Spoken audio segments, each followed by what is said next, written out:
नमस्कार, तपाईँ सम्पूर्णमा यो भिडियोमा हार्दिक स्वागत छ। हामी विभिन्न विषयवस्तुहरूमा विभिन्न व्यक्तिहरूसँग छलफल बहस र कुराकानी गरिरहेका छौँ र पछिल्लो समयमा विशेष गरी कोरोना महामारीले विभिन्न क्षेत्रमा प्रभाव पारिरहेको छ र विशेष गरी शिक्षा क्षेत्रलाई यसले धेरै प्रभाव पारेको छ। शिक्षा क्षेत्रमा कस्तो प्रभाव पर्यो, अबको शिक्षा क्षेत्रको अवस्था के हुने, यसको विषयमा हामी विभिन्न व्यक्तित्वहरूसँग कुराकानी गरिरहेका छौँ। पछिल्लो समयमा कैलाली बहुमुखी क्याम्पसमा अनलाइन क्लासहरू सुरु भइरहेका छन् र यो अनलाइन क्लास देशव्यापी रूपमा सञ्चालन भइरहेको छ। अनलाइन क्लासको प्रभावकारिता के छ, यसको चुनौतीहरू के छन्, यसको विषयमा पनि कुराकानी गरिरहेका छौँ र अनलाइन क्लास कसरी सुरु गर्ने, कतिपय ठाउँका विद्यार्थीहरूलाई कसरी अनलाइन क्लास जोइन गर्ने भन्ने पनि थाहा छैन, कतिपय सरहरूलाई पनि यसको विषयमा धेरै थाहा छैन। कैलाली बहुमुखी क्याम्पसमा सुरु भइरहँदा धेरै त्यहाँका सरहरूले विगत लामो समयदेखि मास्टर लेभलका क्लासहरू सुचारू गरिरहनु भएको छ। उहाँको अनुभव पनि छ, एक किसिमको त्यो अनुभव पनि तपाईँहरूसँग सेयर गर्दैछौँ। आज मसँग कैलाली बहुमुखी क्याम्पसका सहप्राध्यापक आदरणीय गुरु मोहन सिंह साउदसँग म जोडिएको छु। उहाँसँग केही शिक्षा क्षेत्रका कुराकानीहरू गर्छु र उहाँले अनलाइन क्लासहरू कसरी दिइरहनु भएको छ त्यसको विषयमा पनि कुराकानी गर्नेछु। उहाँले आफै पनि विभिन्न तहका किताबहरू पनि लेखिरहनु भएको छ, त्यो विषयमा पनि थोरै कुराकानी गर्नेछु। सर, स्वागत छ। धन्यवाद। कसरी बिताउनु भयो यो समय, लामो समयले? अब कसरी बिताउने भन्ने एउटा चाहिँ मानसिक तनावमा, त्यस्तै भनौँ आर्थिक अभावमा, अब यस्तै खालको चाहिँ विभिन्न खालको तनावमा बितायो भनौँ, तरासमा बितायो भनौँ न। यो त अब हामीलाई मात्रै नभएर सारा संसारलाई नै यसले कोभिड-19ले चाहिँ असर पारेको छ। उहाँहरूको मानसिक स्वास्थ्यमा असर पारेको छ, आर्थिक अवस्थामा असर पारेको छ। यो सामाजिक कुराहरूमा चाहिँ मतलब एकले अर्कालाई भेट्न नसक्ने कुराहरू चाहिँ एकदम दूर भएर बस्नुपर्ने, एउटा नजिक मान्छे जस्तो भयो भने टाढा भयो जस्तो तरिकाले चाहिँ यस्तो खालको तरिकाले एउटा भयावह अवस्थामा यो संसारलाई नै एउटा लक गरेर राखेको छ यो चाहिँ कोभिड-19ले चाहिँ। व्यक्तिगत रूपमा तपाईँले यसलाई फाइदाजनक लिनुभयो कि यसलाई? अब यो फाइदाजनक भन्दा पनि एउटा विश्वलाई एउटा ठुलो सन्देश दिनको लागि यो आएको हो जस्तो लाग्छ। किनभने यो चाहिँ एउटा कुनै एउटा चाहिँ यो प्राकृतिक घटना नभएर मानवले निर्मित, मानव सृजित, मानवले नै उब्जाएको, मानवले निम्त्याएको एउटा चाहिँ यो प्रकोप, मतलब चाहिँ यो त्यस्तो खालको महामारी भएकोले गर्दा र मानव जगतलाई यो सारा संसारलाई नै यस्तो एउटा पुँजीवादी यो चाहिँ संसारलाई नै पुँजीवादी देशहरूलाई, किनभने यसको असर सबभन्दा बढी परेको भनेको चाहिँ युरोपियन अमेरिकन देशहरूमा सबभन्दा बढी परेको छ, जहाँ चाहिँ मान्छेहरू आधुनिकतामा रमाइरहेछन्, जहाँ मान्छेहरू चाहिँ एउटा चाहिँ यो अर्ग्यानिक प्रकारको खानेकुरा नखाएर चाहिँ एउटा कस्मेटिक खालको, एउटा चाहिँ मेकानिकल खालको, जो चाहिँ बनावटी खालको चाहिँ एउटा चाहिँ बेकेर पाउडरी खाने यस्ता खालको जो अवस्था छ, ती ठाउँमा यसले बढी प्रभाव पारे हुनाले गर्दा यसले चाहिँ यसो गर्नु हुँदैन। मान्छेले प्रकृतिसँग जुझेर, प्रकृतिसँग चाहिँ साइनो गाँसेर बस्नुपर्छ, प्रकृतिसँग मिलेर बस्नुपर्छ। प्रकृतिमाथि हामी कहिले पनि विजय प्राप्त गर्न सक्दैनौँ। यो पृथ्वी, यो संसार भनेको सारा मानिस मात्रै नभएर सारा प्राणी जगतको साझा हो भन्ने तरिकाले यसले चाहिँ साझा सन्देश दिन खोज्यो। किनभने मान्छे एकदमै क्रूर भइरहेको जस्तो मलाई देखिरहेको छु, किनकि यो संसार, यो पृथ्वी मेरो मात्रै हो। यो अन्य जो जीव जन्तु प्राणी छ, यो चाहिँ रोगबोट बिना जति पनि छन् जीवित कुराहरू, यो कसैको पनि होइन भनेर सबैमाथि विजय प्राप्त गर्ने जो मान्छेले प्रयास गरेको थियो, त्यसको परिणामस्वरूप यो आएकोले गर्दा यसले चाहिँ मान्छेले एउटा ठुलो सन्देश, ठुलो लेसन, चुनौती दिन खोजेको। किनभने यो चाहिँ अब मान्छेले चाहिँ यो के अरे ठुला युरोपियन देशहरू, अमेरिकन देशहरू चाहिँ जो पुँजीविदी देशहरूले जो एउटा चाहिँ यो हतियारमा के अरे हतियारको लडाइँ गर्ने, युद्ध गर्न खोज्ने, सारा कुराहरूलाई चाहिँ मान्छेलाई गरिबी छ, एकतिर भोकमरी छ, त्यसलाई नहेरेर तहस गर्ने, युद्धलाई चाहने जो गरिरहेको थियो, त्यहाँ एउटा सानो भाइरस जो आँखाले देख्न नसक्ने सानो सूक्ष्म जीवले चाहिँ यस्ता या मयु भन्ने देशलाई पनि एउटा चाहिँ त्यो यो हल्लाइरहेकोले गर्दा, उहाँलाई पनि थकाइरहेकोले गर्दा, उहाँलाई पनि युद्धमा आउन चुनौती दिए हुनाले गर्दा सबै हारेको अवस्था छ कि त्यसमा चाहिँ। त्यसैले गर्दा यो भनेको मानव जगतलाई एउटा चाहिँ ठुलो एउटा लेसनको रूपमा, पाठको रूपमा मैले लिइरहेको छु। यसबाट मान्छेले अब सिकोस् कि यो हामीले संस्थालाई चाहिँ प्रकृतिलाई जितेर बस्नु हुँदैन, प्रकृतिसँग मिलेर बस्नुपर्छ, साइनो गाँसेर बस्नुपर्छ।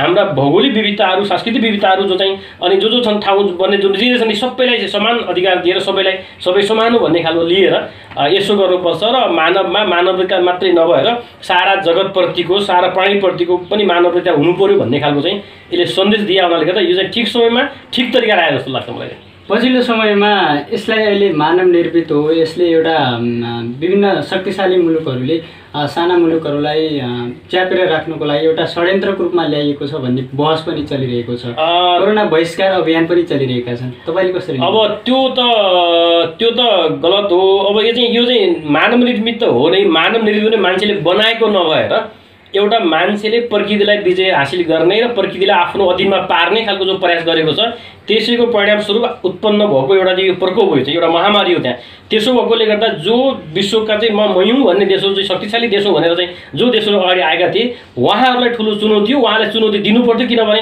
हतियारले दिन सक्ने अवस्था थिएन। गरिब मुलुकले हतियारले दिन सक्ने, लड्ने सक्ने आर्थिक क्षमता, शिक्षाको क्षमता त्यस्तो खालको थिएन। त्यसैले गर्दा उनीहरूलाई नै चुनौती दिनुलाई चाहिँ उनलाई पनि करेक्सन गरेर अब सही बाटोमा आउनको लागि चाहिँ उनीहरूलाई शिक्षा दिन आएको छ। किनभने कुनै पनि चाहिँ अमेरिकाले अब चाहिँ विश्वको एउटा शक्तिशाली देशमा हामी जो अमेरिकालाई चिनेका छौँ, त्यसपछि चाइना छ त्यसमा, अन्य रसिया पनि छन् त्यसमा, युरोपियन कन्ट्रीहरू छन् त्यसमा।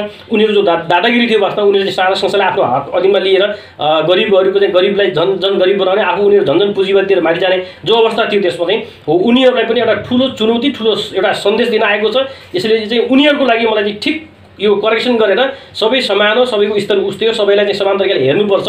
आफ्नो कुनै पनि एउटा हतियारको एउटा धनको एउटा चाहिँ मानव पुँजीका चाहिँ घमण्ड गर्नु हुँदैन भन्ने खालको। किनभने अहिले पैसा भएर पनि मान्छे बाँच्न सक्दैन।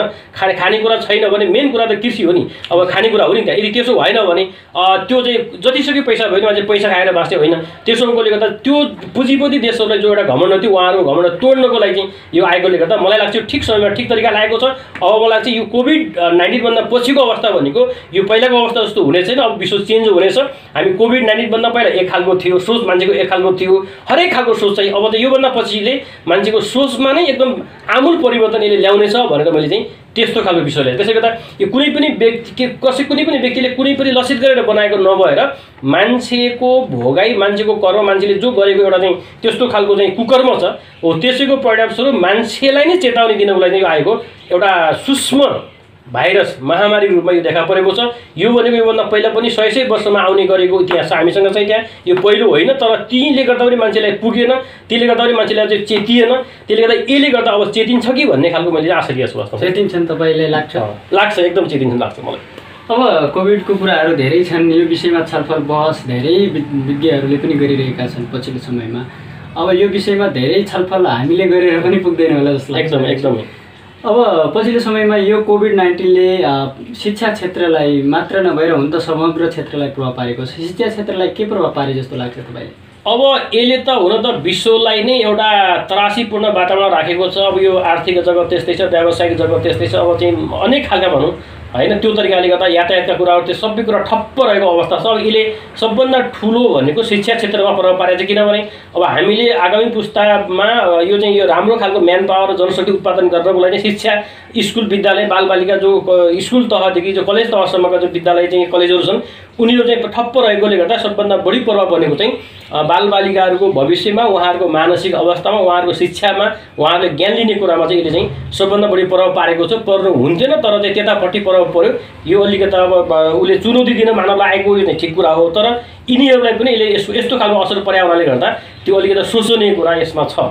अब के हुन्छ त विद्यार्थीको भविष्य अगाडि बढाउनको लागि के? अब यो हुन त विभिन्न देशहरूले आफ्नो तरिकाले उनीहरू अगाडि बढिरहेका समाचारहरू चाहिँ हामीले मिडियाबाट थाहा पाउने गर्दछौँ। अब जहाँ त्यसको प्रभाव छैन उनीहरूले त क्लासहरू चलाइरहेको पनि छन् अथवा उनीहरूले अनि वैकल्पिक व्यवस्था गरेका छन्। अब त्यसको चाहिँ अहिलेको विकल्प भनेको यो महामारी साम्य नभएसम्म मलाई लाग्छ 1-2 वर्षमा यो चाहिँ साम्य होला जस्तो पनि लाग्दैन। किनभने विश्वको भयावह अवस्थाले गर्दाखेरि, किनभने अब त्यो एकदम फिजिकल्ली कन्ट्याक्ट विहीन हुने तरिकाले चाहिँ ठप्प हुने अवस्थाहरू छैन।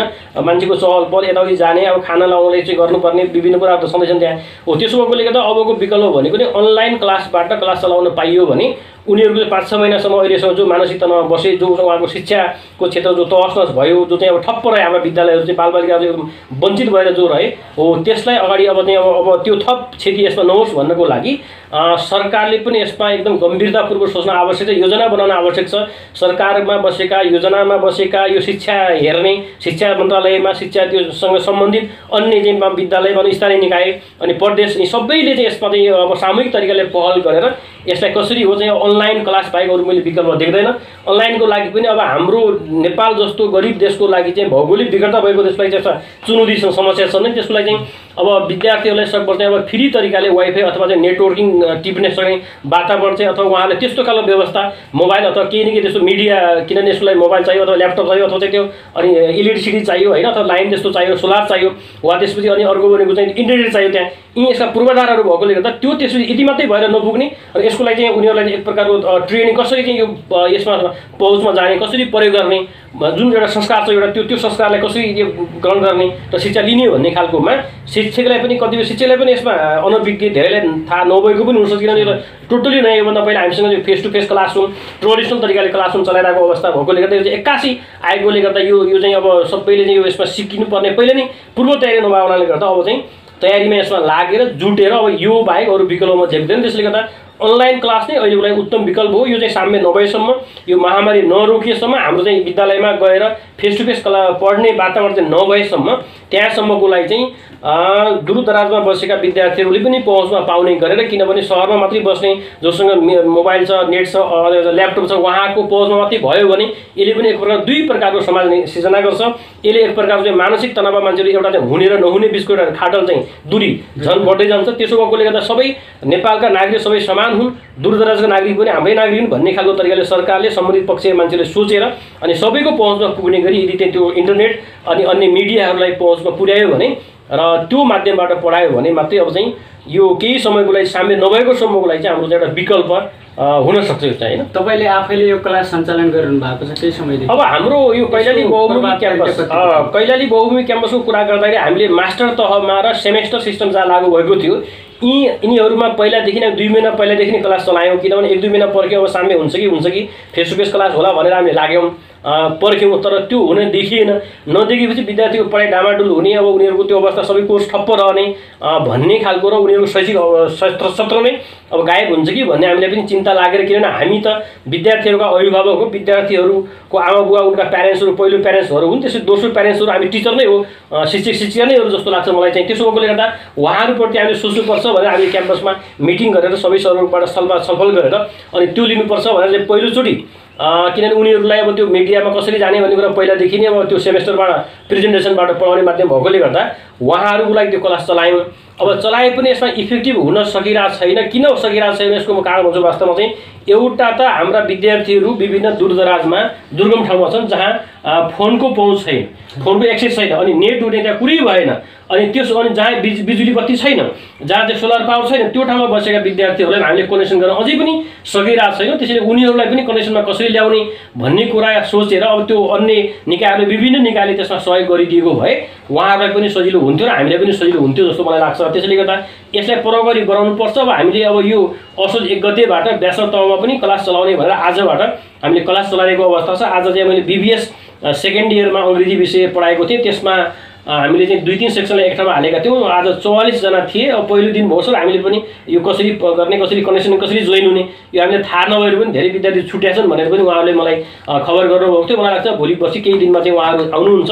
तर समस्या के छ भने यो नेटको जो चाहिँ यसको चाहिँ मोबाइलको जसकोसँग पहुँच छ, जसको त्यसको क्षमता छ, इन्टरनेट जोसँग त्यो क्षमता छ, उहाँहरू चाहिँ मात्रै कनेक्सन हुनु भएको छ। अनि अरू अब केही त्योभन्दा बढी विद्यार्थीहरू होलान् अथवा कम होलान्, तिनीहरू त्यसको त्योभन्दा पहुँचभन्दा बाहिर भएकोले गर्दा उहाँहरूलाई ल्याउन सक्ने हामीसँग क्षमता हुँदैन, हामीसँग त्यस्तो खालको त्यो हुँदैन, सरकार छ तर हामीसँग त्यो गर्न नसक्ने भएकोले गर्दा सम्बन्धित निकाय शिक्षा क्षेत्र हेर्ने सम्बन्धित जो विभिन्न निकाय छन् उहाँहरूले ती छुटेकालाई पनि कसरी त्यसमा पहुँचमा ल्याउने। अब पहुँचमा ल्याउने भन्ने कुरा मैले 2-3 कुरा भने, एउटा बिजुली बत्ती हुनु पर्यो, अनि अर्को भनेको चाहिँ उहाँहरूसँग मिडिया हुनु पर्यो, मोबाइल अथवा ल्यापटप जे छ त्यो हुनु पर्यो, त्यसपछि अर्को भनेको इन्टरनेटको पहुँच हुनु पर्यो। 3टा कुरा भएन भने यो चाहिँ सम्भवै छैन। यो 3टा कुराको पहुँच उहाँलाई कसरी पुर्याइदिने हो, यसको सुविधा कसरी व्यवस्थापन गर्ने, जसले यहाँ पहुँचमा आउनु भएको छैन उहाँहरूको लागि सोच्नुपर्छ भन्ने जस्तो मलाई लाग्छ है। त्यो तपाईँहरू जस्ता विज्ञ त्यस सम्बन्धी जानकार सरहरूले त्यो योजनाबद्ध बनाएर सम्बन्धित निकायहरूलाई छलफल गर्ने, उहाँहरूसँग बस्ने कुराहरू कतिको हुन्छ? अब त्यसमा त हामी खासै लागिरहेको जस्तो लाग्दैन, किनभने हामी भनेको कार्यान्वयन गर्ने एउटा क्षेत्रका मान्छे हौँ। कार्यान्वयन भनेको चाहिँ अब जो एउटा उच्च शिक्षाले अथवा चाहिँ युनिभर्सिटीले अथवा चाहिँ त्यो सरकारले जुन एउटा पाठ्यक्रम बनाएको हुन्छ, जुन जुन तहको पाठ्यक्रम बनाएको हुन्छ, त्यो पाठ्यक्रमलाई हामीले सम्बन्धित त्यो ठाउँसम्म, सम्बन्धित फिल्ड भनेको विद्यार्थीसम्म पुर्याउने, त्यसलाई अब इम्प्लिमेन्टेसन कसरी गर्ने भन्ने हाम्रो तह भएकोले गर्दा हामी पोलिसी मेकिङमा हामी छैनौँ। अब त्यसपछि यो के अरे माथिल्लो तहमा कहाँ कसरी समन्वय गर्ने भन्ने तहमा हामी छैनौँ। त्यसो भएकोले गर्दा हाम्रो जिम्मेवारी त्यो नभएकोले गर्दा हामीले त्यहाँ चाहिँ जान सकिरहेको छैनौँ। तर चाहिँ हामीले जो यसमा जसले चासो दिइरहेको छैन, जसले गर्दा त्यो क्षेत्रलाई चाहिँ जसले चाहिँ अब मानौँ त्यतिकै चाहिँ के अरे अपहेलित के भने यसलाई चाहिँ मानौँ नेग्लेक्ट गरेको जो व्यवस्था गरेको जो अवस्था छ, उहाँहरूलाई म आग्रह गर्न चाहन्छु, उहाँलाई म विनम्र अनुरोध गर्न चाहन्छु कि त्यहाँ हाम्रो यो बाँकी पुर्खाहरू, भविष्यको पुर्खाहरू, बाँकी एउटा मेन पावर भनेको विद्यार्थी भएकोले गर्दा उहाँहरूको शिक्षालाई निरन्तरता होस्, यसमा चाहिँ कुनै पनि बाधा अब चाहिँ यसमा समस्या नपरोस् भन्नको लागि उहाँहरूलाई पनि यो 3टा कुरा मैले जुन अघि भने त्यो 3टा कुराको पहुँचमा पुर्याइदिने व्यवस्था गरेको भए राम्रो हुने थियो र म त्यो गरिदिन भने उहाँलाई आग्रह गर्दछु। र हामी यसमा चाहिँ अब हामी लाग्छौँ, हामी पनि ट्राई गर्छौँ, किनभने जहाँ जहाँसम्म हाम्रो पहुँच पुग्छ यसको व्यवस्थापन गर्ने कुराहरूमा हो त्यो कुराहरू हामी आफ्नो तर्फले गरौँला। तर हामी खासै त्यस निकायमा नपरे, त्यो क्षेत्रमा नपरे हुनाले गर्दा अहिलेसम्म पहल भएको जस्तो चाहिँ मलाई लाग्दैन, हामीले गरिरहेको छैनौँ खासै। खासमा तपाईँहरूले चाह्यो भने त यो महामारीको बेलामा सरहरू नै एकजुट भएर सल्लाह दिने, मानिन भने पनि दबाब सिर्जना गर्ने खालको माहौल बनाउन सकिन्छ होला नि। अब तपाईँले यसमा बुझ्नु भएकै होला, नेपालमा शिक्षकहरूको दर्जा कहाँनिर छ, शिक्षकलाई कसरी हेरिन्छ, शिक्षकको मूल्य मान्यता कति छ, शिक्षकको मर्यादा कति छ भन्ने कुरा यहाँले चाहिँ सायद महसुस गर्नुभएको होला। किनभने विद्यालय तहदेखि युनिभर्सिटीसम्म जहाँसुकै भए पनि एउटा मान्छेको एउटा चाहिँ रङ कन्सेप्ट, एउटा मानसिकता, त्यस्तो एउटा दुर्गन्धित मानसिकता म त्यसलाई भन्छु। त्यो के छ भने सकभर आफ्नो बच्चा बच्चीलाई एजुकेसन मास्टरी हुनेतिर चाहिँ पढाउन चाहन्नन्, अनि पढाइहाले पनि उनीहरूको भोलि गएर पहिलो रोजाइ भनेको अन्य अधिकृत अन्य फिल्ड हुन्छ, लास्टमा कहीँ भएन भने मात्रै टिचिङ फिल्डमा आउने खालको त्यस्तो खालको एउटा त्यो परिपाटी भएकोले गर्दा यसले गर्दा शिक्षा क्षेत्रमा ठुलो समस्या यसले ल्याएको छ। सबभन्दा एउटा हाम्रो शिक्षा क्षेत्रलाई अपहेलित हुनुको कारण र एउटा क्वालिटी गुणस्तरीय शिक्षा नहुनुको कारण भनेको मैले यही देख्छु। वास्तवमा शिक्षालाई हेर्ने दृष्टिकोण भनेको राज्यको पनि त्यस्तै छ, समाजको पनि त्यस्तै छ। अब चाहिँ समाजमा भएका जो बुद्धिजीवी वर्गहरू जसलाई भन्छु उहाँहरूको पनि त्यस्तै छ, किनभने मैले अघि भनिहालेँ कि चाहिँ कसैको पनि आफ्नो पहिलो रोजाइ भनेको आफ्नो बच्चा बच्चीलाई डक्टर पढाउन चाहन्छ, इन्जिनियर पढाउन चाहन्छ, विदेश पठाउन चाहन्छ र आफ्नै देशमा बसेर यो शिक्षा क्षेत्रको भोलि म टिचर बनाउने हुँ, म्यान पावर त्यो तरिका लाउने हो भन्ने तरिकाले त्यो सोच नभएकोले गर्दा एउटा चुनौतीपूर्ण विषय छ। तैपनि हामी अब हाम्रा जो सरहरू शिक्षा क्षेत्रमा हामी लागेका छौँ उहाँहरूको हामी सल्लाह गर्छौँ नै, हाम्रो सल्लाह भइरहेको हुन्छ, मिटिङ भइरहेको हुन्छ, यसलाई कसरी गर्ने, कहाँबाट कुन तरिकाले पहुँच गरेर हाम्रो विद्यार्थीले त्यो सहजीकरण गर्न सकिन्छ र उहाँहरूलाई इन्टरनेटको माध्यममा कसरी जोड्न सकिन्छ भन्ने कुरामा हामीले आफ्नो तर्फबाट सक्दो प्रयास त गरिरहेको छौँ। वास्तवमा तपाईँले भनेका समस्याहरू जुन मानसिकता समाजमा छ त्यो समाजमा त्यो मानसिकता सिर्जना गर्नमा तपाईँहरू हामी कतिको भूमिकामा छौँ जस्तो लाग्छ? अब त्यही त मलाई व्यक्तिगत रूपमा भन्नुहुन्छ भने ममा त्यस्तो मानसिकता छैन, किनभने म त सुरुदेखि नै 9 क्लास पढ्दादेखि नै म टिचरै हुन्छु भनेर चाहिँ त्यहाँदेखि नै लागेर पढाएको मान्छे हो। किनभने मैले चाहिँ मेरो त आर्थिक अवस्था एकदम कमजोर भएको कारणले गर्दा मलाई असमको एउटा विकट ठाउँमा जन्मिया कारणले गर्दा अनि मैले त्यहाँबाट कसरी शिक्षा हासिल गरेँ भन्ने खालको म चाहिँ 10 क्लाससम्म चाहिँ म एसएससी दिइसकेपछि म काठमाडौँ जान्छु भन्दाखेरि वहाँ पढ्न जान सक्ने क्षमता र पठाउन सक्ने क्षमता मेरो परिवारमा थिएन, मेरो बुवामा थिएन। तैपनि पछि उहाँले मैले फकाएर त्यो गरेर म चाहिँ त्यो काठमाडौँ गएर साइन्स पढ्छु, साइन्स पढ्यो भने भोलि म डक्टर त केही भन्छु, अनि चाहिँ म चाहिँ ऋण जति लगाए पनि पछि म तिरिहाल्छु भनेर उहाँले चाहिँ त्यसरी फकाएर मैले चाहिँ उहाँलाई झुट बोलेर म काठमाडौँ गएको। भोलि काठमाडौँ गएर चाहिँ उहाँको आँखा छलेर म चाहिँ एजुकेसनमा भर्ना भएको मान्छे हो। त्यहाँ पछि मात्रै थाहा पाउनु भयो यसले चाहिँ 8 पढ्यो भनेर चाहिँ। पछि काठमाडौँ गएपछि उहाँले लास्टली पनि अब चाहिँ भोलि ब्याग बोलाउने कुरा भएन, पछि पढ्न बाध्य गराउनु, म पढेँ पनि, त्यसपछि मैले राम्रो गरेँ पनि, त्यसपछि त्यो तरिकाले लाग्यो वास्तवमा। त्यसले गर्दा सबैको मानसिकता यस्तै हुन्छ, शिक्षालाई अगाडि ल्याउनुपर्छ, शिक्षक नै बन्नुपर्छ भन्ने कुरा स्वयं भइदिएको गएर समाजको हेर्ने मेन कुरा भनेको समाजको हेर्ने दृष्टिकोण जुन अरू देशहरूमा छ कि टिचर सबभन्दा बढी सम्मानित व्यक्ति हो। किनभने हरेक व्यक्ति उत्पादन गर्ने एउटा जग भनेको नै देशको चाहिँ शिक्षक हो कि त्यहाँ जुनसुकै पेसाका मान्छे, जुनसुकै राजनीतिक कर्मी होस्, जुन डक्टर होस्, जुनसुकै सेवा गर्ने मान्छेहरू त्यहाँ हो, त्यो उत्पादन गर्ने व्यक्ति भनेको टिचर भएकोले गर्दा त्यसप्रति समाजको म आग्रह के गर्छु भने समाजको सकारात्मक सोच होस्। आफ्ना बालबालिकालाई भोलि शिक्षा दिएर चाहिँ टिचर बनाएपछि भोलिको भविष्य राम्रो बन्छ, अन्य पुस्ता राम्रो बन्छ भनेर त्यो तरिकाले सोचिदियो भने र सबै सरहरू चाहिँ सबै म्याडमहरू यसमा जति पनि लाग्नु भएको छ उहाँले आफ्नो पेसाको धर्म, पेसागत धर्म भन्छु म त्यसलाई, किन धर्म भनेको एउटा चाहिँ भगवान्लाई मन्दिरमा गएर पूजा गरेर धर्म हुने होइन कि आफ्नो शिक्षण पेसामा लागेपछि उहाँले जे कर्तव्य निभाउनु पर्ने कि मेरा बालबालिका भनेका मेरा चाहिँ सन्तान हुन्, म उनीहरूको सेकेन्ड प्यारेन्ट्स हुँ र उहाँलाई मेरो आफ्नो बच्चा सर चाहिँ मान्नुपर्छ, उहाँले शिक्षा दिनुपर्छ, उहाँले राम्रो कुरा सिकाउनुपर्छ, उहाँलाई राम्रो बाटोमा लगाउनुपर्छ भनेर सबै सर म्याडमले यो शिक्षा क्षेत्रमा लागेका व्यक्तिहरू चाहिँ सोचिदियो भने अनि यसमा केही न केही परिवर्तन आउला जस्तो लाग्छ। तर यो परिवर्तन ल्याउन समाजको परिवर्तन, समाजको मानसिकता हामीले परिवर्तन गर्नमा केही समय अझै पनि लाग्छ होला जस्तो मलाई लाग्छ है वास्तवमा। त्यो समाज परिवर्तनमा सरहरूको भूमिका पनि रहन्छ।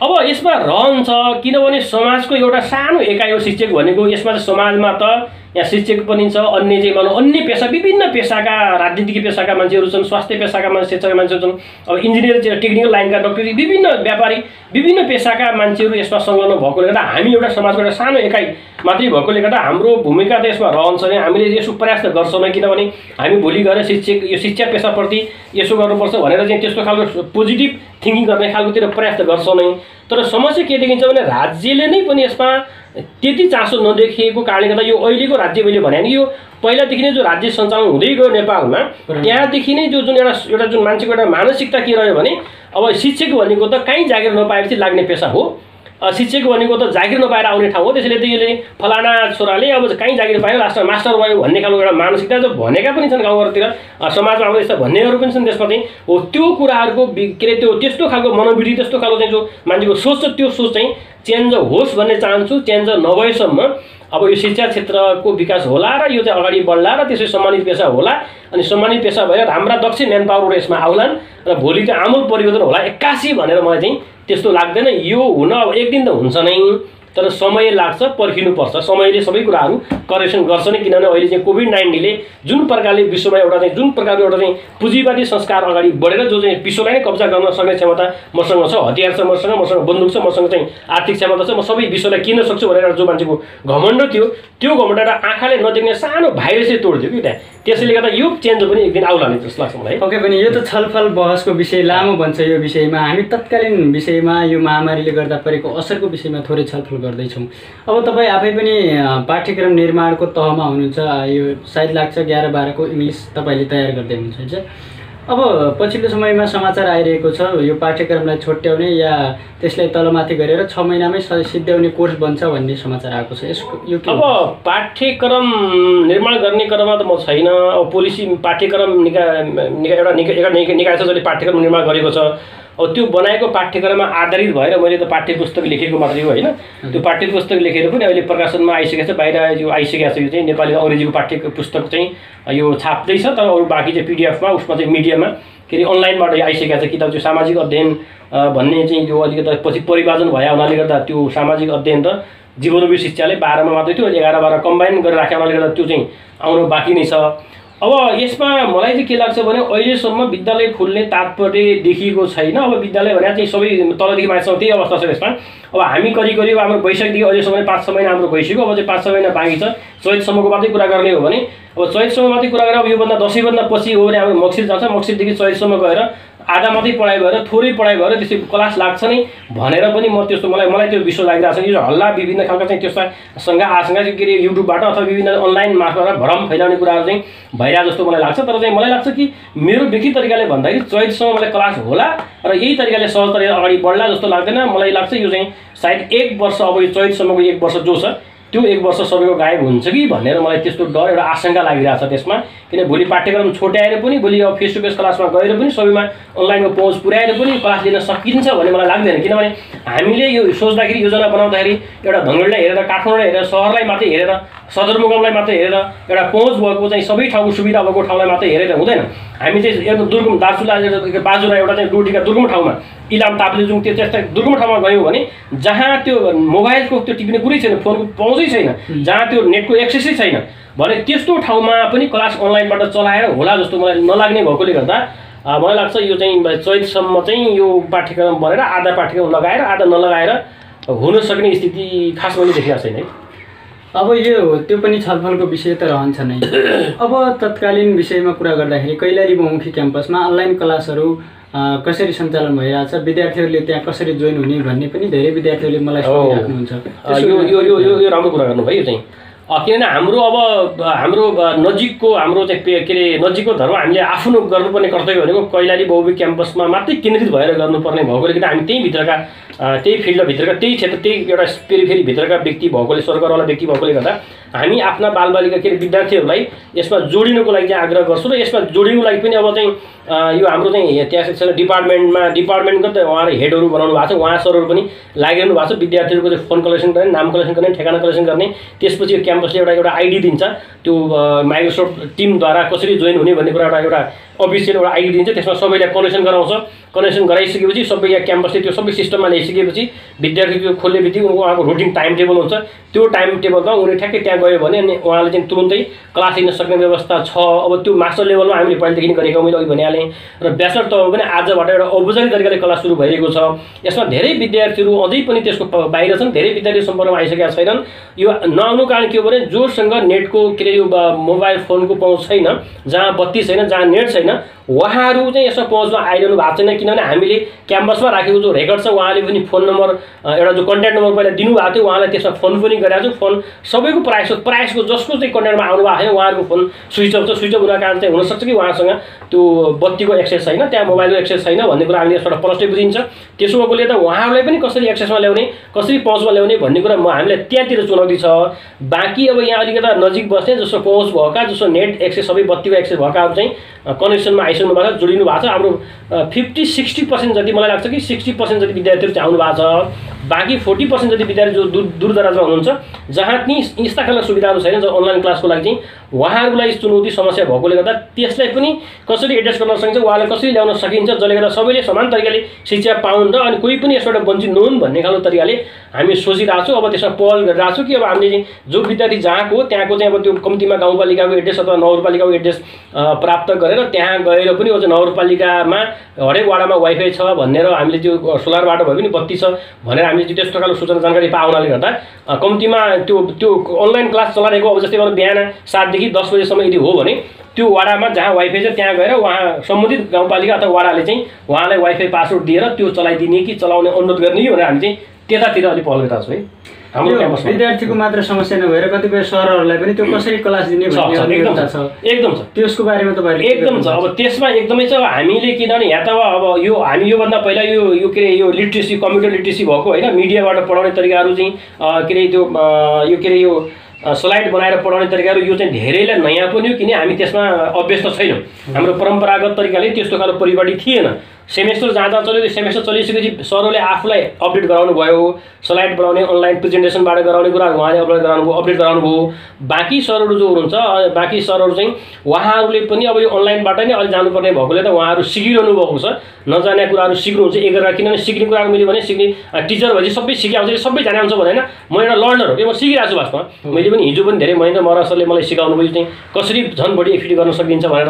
त्यही आफूले पनि केही आफैले पनि प्रयास गरेर सिक्ने कुराहरू भयो अथवा बच्चासँग पनि सिक्ने कुराहरू भए वा जानेका सरहरूबाट सिक्ने कुराहरू भए यो सिक्ने सिकाउने कामहरू हामी सहपाठीबाट पनि वा अब परिवारका अन्य सदस्यहरूबाट पनि यो कसरी यसलाई चलाउने भन्ने कुराहरू सिक्ने सिकाउने काम वा अथवा युट्युब हेरेर पनि यसलाई कसरी चलाउन सकिन्छ भन्ने कुराहरू हामी चाहिँ सिकिरहेको छौँ र आफूले यही तरिकाले आफूले परिमार्जित गरिरहेको छौँ, अपडेट गरिरहेको छौँ अहिलेसम्म।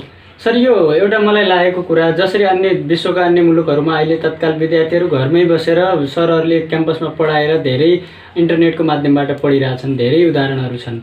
नेपालमा पनि यो एक खालको सुरुवात भइसकेको छ। यो निकट भविष्यमै यो अन्य मुलुकहरू जस्तै डेभलप हुन सक्छ तपाईँलाई लाग्छ?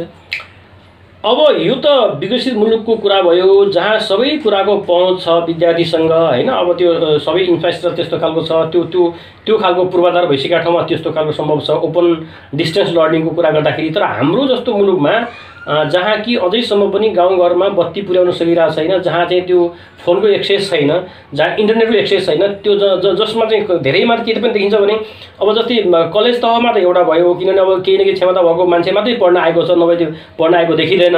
विद्यालय तहमा जाने तपाईँले विद्यालय तहमा एउटा चाहिँ ड्रेस किन्न सक्ने, एउटा चाहिँ कपी किन्न सक्ने क्षमता पनि नभएका के अरे बालबालिकाहरू विद्यालयमा आउँछ। त्यसलाई हामीले सोच्दाखेरि समष्टिको तरिकाले उहाँहरूको सबैको समस्यालाई सोच्नुपर्ने भएकोले गर्दा त्यहाँसम्म पुग्न र सबै तरिकाले अनलाइनबाटै भोलि क्लास होला र ओपन डिस्टेन्स लर्निङबाट नै होला भन्ने कुरा हाम्रो त्यो कल्पना गर्न सकिँदैन। त्यो पछि बिस्तारै होला यदि त्यो सुरुवात हुँदै गयो भने, किन अहिले हामीलाई यो हुनुपर्छ भनेर सोच्न बाध्य बनायो। अहिले कोभिड-19ले बाध्य बनायो। त्यहाँतिर हाम्रो सबैको मनस्थिति भयो अनलाइन क्लास नै विकल्प भन्ने कुरा भएकोले गर्दा भोलि गएर अनलाइन क्लासमा धेरै जसोले आफूलाई अपडेट गर्दै पनि छन्, गरिरहेको पनि छन्, गरिसकेका पनि छन्।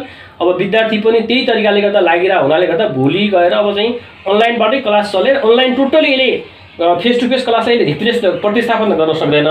तर भोलि अब केही ठाउँमा अनलाइन पनि हुने, केही ठाउँमा फेस टु फेस पनि हुने, अथवा चाहिँ फेस टु फेस नभएको यस्तै खालका महामारी भोलि पनि आइपऱ्यो भने भोलि अनलाइनबाट पनि त्यो विकल्प रूपमा लिन सकिने, जसले गर्दा शैक्षिक क्षेत्र ठप्प नहोस् भन्नको लागि चाहिँ यो कुराहरूलाई पूर्वाधार गर्नुपर्छ, यसमा योजना बनाउनुपर्छ, यसमा सोच्नुपर्छ भन्ने कुराहरूको बारेमा जानकारी दिनको लागि चाहिँ यो अहिले चाहिँ यो महामारी आएको छ र यसमा सोची पनि रहेछन् जस्तो लाग्छ मलाई।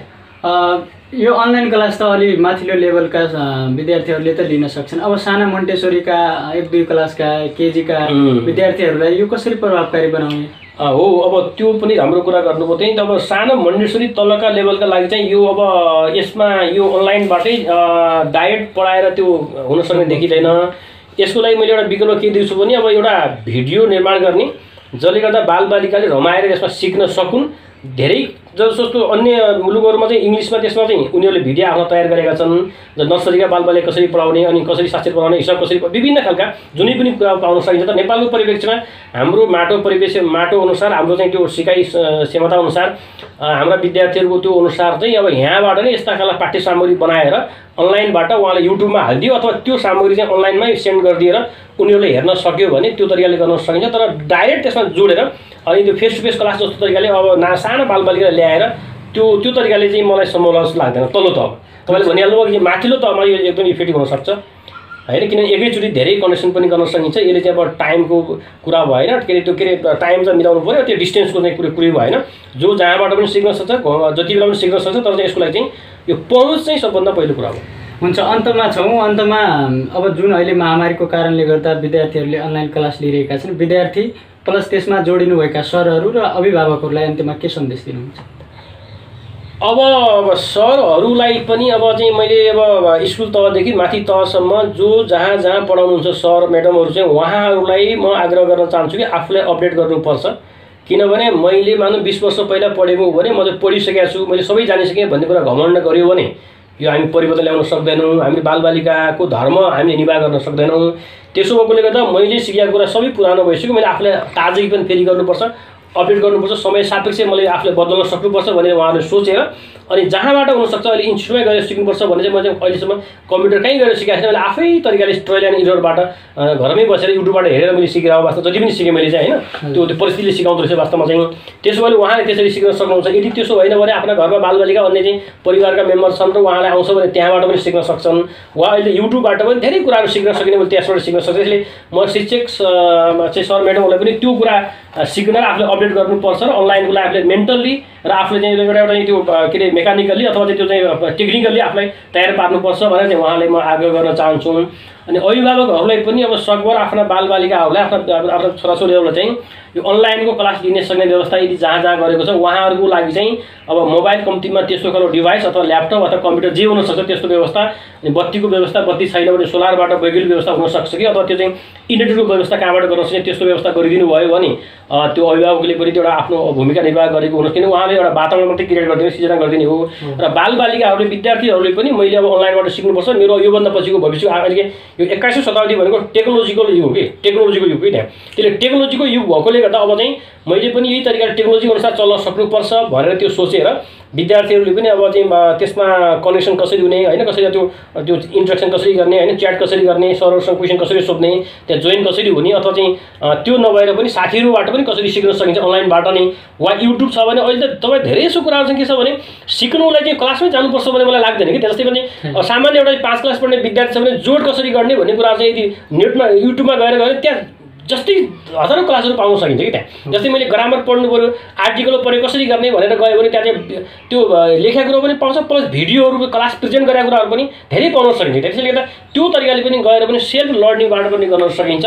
त्यो अनलाइन लर्निङ भनेको त टिचर कनेक्सन हुनैपर्छ, त्यति बेला हुनुपर्छ भन्ने कुरा मात्रै नभएर अनि बाहिरी माध्यमबाट पनि यो त युट्युबको माध्यमबाट इन्टरनेट माध्यमबाट पनि विद्यार्थीहरू सिक्न सक्छन्। आफूले त्यो तरिकाले उहाँले तयार गर्नुपर्छ, लाग्नुपर्छ, किनभने उहाँहरूले पनि त्यो आफ्नो टाइम वेस्ट गर्नु हुँदैन। यो फेसबुक चलाएर च्याट गरेर अनावश्यक गफ गरेर त्यो तरिकाले उहाँहरूको भविष्य बन्दैन होइन। त्यहाँतिर सोच्यो भने त्यो तरिकाबाट आमाबाले पनि यसलाई कन्ट्रोल गर्नुपर्छ। आफ्नो बालबालिकालाई त्यस्तो त्यो तरिकाले त्यो कुलततिर गयो भने अथवा दुरुपयोगतिर गयो भने दुरुपयोगतिर जान दिनु हुँदैन। आमाबाले पनि विद्यार्थीले पनि सोच्नु पऱ्यो कि मैले मेरो भविष्य बनाउने भनेको यसबाट भन्ने तरिकाले जो म्याचर भइसकेका छन् उनीहरूले सोच्लान्।